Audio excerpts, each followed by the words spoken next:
Hi, my name is Terry. I have 3 college degrees, including a master's degree from an Ivy League university. I'm fluent in 2 languages, and I have a commercial driver's license, which allows me to operate heavy trucks, and I still can't find a job. My girlfriend's been working at a fast food restaurant for the past 9 years, but what she really wants to do is be an elementary school teacher. So every day I'm going to be coming on here and telling you stories of things that I think are cool or interesting, and then I'm going to teach you a little bit of Spanish until I can earn enough money to send my girl to teaching school. So today we're going to be talking about the discovery of America. Now, I have a confession to make. That title is actually a little misleading because America wasn't actually discovered so much as it was invented. There was a giant landmass spanning from the Arctic Circle in the north all the way down to the Southern Ocean.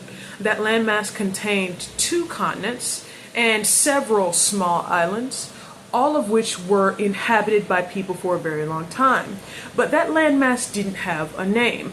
That is until the rich adventurer, his name is Amerigo Vespucci, visited what is now known as Venezuela, Brazil, and Argentina between the years of 1499 and 1504.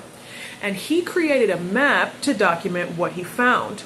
And the reason why this was so significant is because this was the first time that Europeans discovered that they were not in fact sailing to South Asia. And you'll recall, if you go back and look at our previous video, we talked about Christopher Columbus, who believed that he had actually landed in India.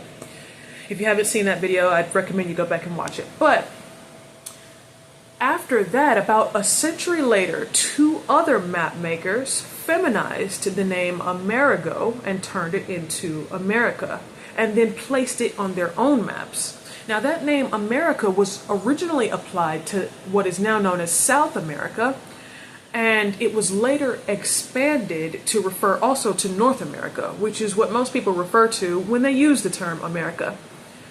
Now, that name was applied to these people. This is now considered America, and so we consider you Americans. But these people had no say in that name. They had no idea about it and had no input. This was just a name that was placed on them.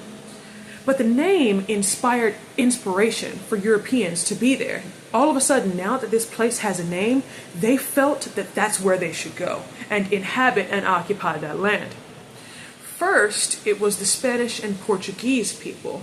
Second, it was the French and the Dutch. And then finally, the English who traveled to this new land. So, the Spanish I'm going to teach you today is Dónde estás? Dónde estás? Which means, where are you? If you like this video or you learned something new, drop a like down below. If you'd like to help out with this work that I do, there'll be a link to a Cashapp in the description box below. And if there's something specific you'd like for me to talk about in the next video, please leave a comment and I'll be sure to do a video on your topic.